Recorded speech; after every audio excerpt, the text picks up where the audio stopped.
हजरत यूसुफ अलैहिस्सलाम और जुलेखा की शादी, सब्र और मोहब्बत की दास्तान।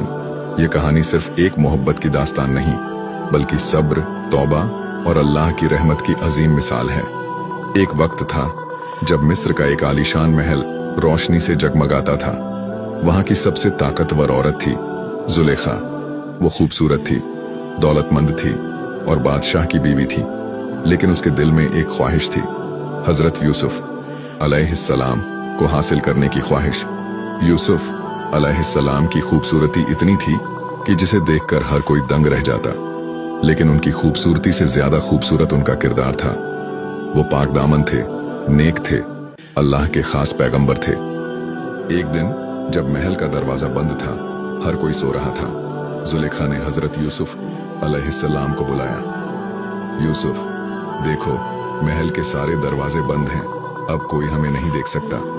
लेकिन हजरत यूसुफ अलैहिस्सलाम ने आसमान की तरफ देखा और कहा, हाँ, लेकिन मेरा रब तो देख रहा है। जुलेखा ने उनकी तरफ बढ़ने की कोशिश की, लेकिन हजरत यूसुफ अलैहिस्सलाम ने खुद को बचाया और दौड़कर दरवाजे की तरफ भागे। उस वक्त बादशाह भी वहां आ चुका था। जुलेखा डर गई। उसने इल्जाम हजरत यूसुफ अलैहिस्सलाम पर लगा दिया। जुलेखा के झूठे इल्जाम की वजह से हजरत यूसुफ अलैहिस्सलाम को जेल में डाल दिया गया, लेकिन उन्होंने शिकवा नहीं किया। ऐ अल्लाह, मेरे लिए जेल जाना गुनाह करने से बेहतर है। वो सालों तक जेल में रहे, लेकिन सब्र नहीं छोड़ा। जेल में भी लोगों को अल्लाह का रास्ता सिखाते रहे। यूसुफ अलैहिस्सलाम का बादशाह बनना। एक दिन मिस्र के बादशाह ने एक अजीब ख्वाब देखा। उसने सपने में 7 मोटी गायों को देखा, जिन्हें 7 दुबली गायें खा रही थीं। कोई भी उसकी ताबीर नहीं बता सका। फिर किसी ने कहा, एक नेक औरत है जो कहती है कि जेल में एक शख्स है जो ख्वाब की सही ताबीर बता सकता है।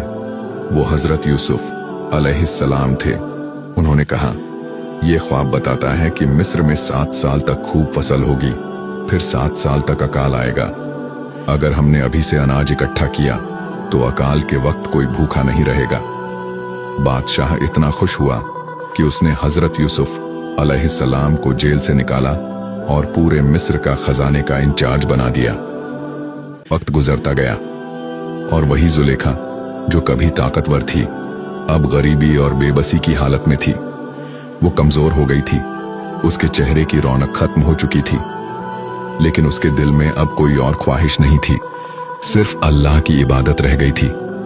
वो रो रो कर तौबा करने लगी।